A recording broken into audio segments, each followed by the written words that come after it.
Good morning. I'm Darren D'Agostino, Executive Dean and Vice Provost for Health Affairs at Kansas City University and representing the American Association of Colleges of Osteopathic Medicine. And on behalf of the Global Forum on Innovation in Health Professions Education, Mary Jo Bondi and I would like to welcome you to the National Academies of Sciences, Engineering, and Medicine's one-day public workshop to explore lessons learning in grand challenges facing health professions education, or HPE, stemming from the COVID-19 pandemic. Before we get started, I'd like to take this opportunity to thank and recognize Patricia Cuff, Forum and Study Director, and Hannah Goodtree, Research Assistant for the National Academies. They have been absolutely amazing to work with. Their organizational skills and drive to help us create this workshop for you has been unparalleled and exceptional. So Patricia and Hannah, thank you for all the hard work, especially in wrangling this amazing group of champions for this workshop. Cheers. The COVID-19 pandemic has set the stage for what we are referring to as a syndemic due to the synergistic interactions between socioecological and biological factors resulting in adverse health outcomes affecting all people on the planet in one way or another. The COVID-19 pandemic has stressed a system already strained by overcrowding, with loneliness, unpredictability, poor nutrition, and racial inequities, leading to poor access to health services and ultimately to poor health outcomes. The interacting challenges have resulted in escalating depression, suicide, substance abuse, domestic violence, and psychiatric illness at rates never before encountered at these levels. And what's worse is they are not equally distributed across all communities. In essence, we have vulnerable populations at very high risk. Our current health professionals and health professions education models do little to equip caregivers to deal with syndemic level stresses as part of their challenge. This is somewhat due to siloing, competition, and poor communication between healthcare disciplines, which has created gaps for care for those people we serve. The health professions have been struggling to develop an effective educational model since 1765, when that first model was proposed by Benjamin Franklin. This model centered on apprenticeship learning and was intimately dependent upon the practicing physician's interest and skills. And since 1765, there have been 5 models of healthcare education, each contributing elements that are still identifiable today in our health professions education. Some of this traditionally driven education is cemented into our current system by the professional oaths we take as providers before being released to care for patients. And some of it is driven by system design, revenue generation, and culture. In fact, when we compare this to the amazingly complex and robust scientific discovery over the last 2 centuries, healthcare education as a whole has grown very little. Health professional education is at a tipping point with a swelling recognition that education needs to evolve from an industrial model to a knowledge economy model. And the COVID crisis may be that crystallizing force, that scratch on the beaker wall that pushes HPE over the edge into a new way of thinking and a new way of working together.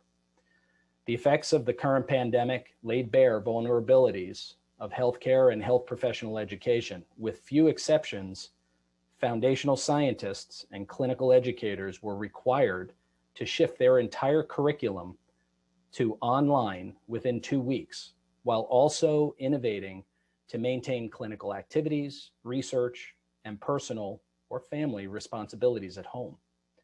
The immediate result, referred to as emergency remote teaching, was the remaining curriculum for the last academic year was pre-recorded, in some cases delivered live via web-based lectures, and replaced almost wholly in-person didactics, learning, and experiences. There were numerous positive efforts prior to the pandemic that were casualties, easily seen through the continuum of education. such as diversity, equity, and inclusion. There was an immediate worsening of stress, burnout, and significant financial impacts on all, leading to major consequences, including increased suicide rates, increased illicit substance use and abuse, and domestic violence that challenged an already stressed system. With this foundation, I'd like to transition to Mary Jo Bondi, who will finish our introduction and lead us to our first session. Thank you. Thank you, Darren. Good morning. I'm Mary Jo Bondi, CEO of the Physician Assistant Education Association, and it's been an honor and privilege to work with you, Darren, with Patricia and Hannah, and this incredible team to prepare for today's convening. As we begin this webinar, I think it's important to acknowledge the incredible courage, bravery, and resilience of our health professions colleagues. Now, 10 months into this syndemic, while we are experiencing yet another surge, it's important to recognize our colleagues' incredible service and sacrifice. We collectively have experienced hardship and loss, and we will overcome this crisis. Never before in my history as a clinician or educator have I seen health professions education under such immense pressure and stress as described by Darren. And we as a community have adapted, we've innovated and accelerated. Technology was widely adopted, as Darren said, and implemented to deliver care remotely.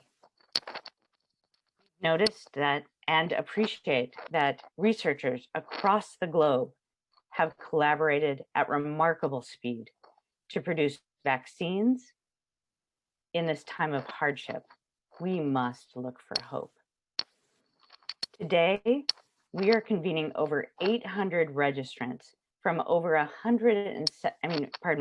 from over 17 health professions in this virtual environment to share and advance interprofessional education together. In the early summer of 2020, we began planning for this event.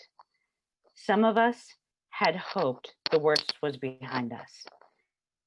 We were experiencing an inflection point in health professions education worthy of inquiry and study. We began our preparations for this convening with historical reflection on health professions education, as Darren explained. Then we reached out through surveys and interviews to our community. What became evident from speaking with different stakeholders, students, educators, clinicians, and administrators, was those who had emergency planning, institutional support, and infrastructure in place were able to pivot to online learning and telehealth when it was mandated due to a surge. However, we do not know yet all the effects of these teaching changes. Those who had strong links to health systems and state and local governments, including public health departments, were in a better place to move students out of inpatient rotations and continue community-based education in person or virtually. These strong connections, often a result of long-standing relationships nurtured over time, allowed for new curricular models, including the adoption of competency-based education that requires an intimate interface with healthcare systems and institutions, creating a supportive infrastructure for learning, student support, and assessment. The upcoming sessions will help us collectively reflect and think about the complexity of health professions education and considered lessons learned and learning while we imagine how we build a sustainable learning health system for the future. At the end of our workshop, we hope to have a framework that will help us not only get through the current pandemic surge, but identify effective interventions for interprofessional health professions education that leads to population health improvement.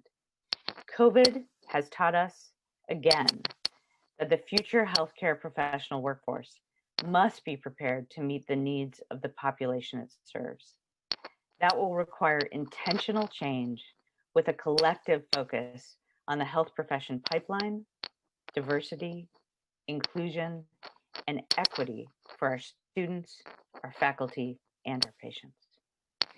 We would like to thank all of the contributors and you as attendees to this workshop. Our contributors and our champions will help guide us through innovative solutions in education. They'll focus our attention on population health and the public health systems needed to strengthen clinical education moving forward. We'll also identify accreditation challenges and future adaptations that may be needed to allow for the system to function and evolve. On this slide, we'd like to recognize and thank each of the planning committee members and speakers. They have been an incredible team to work with.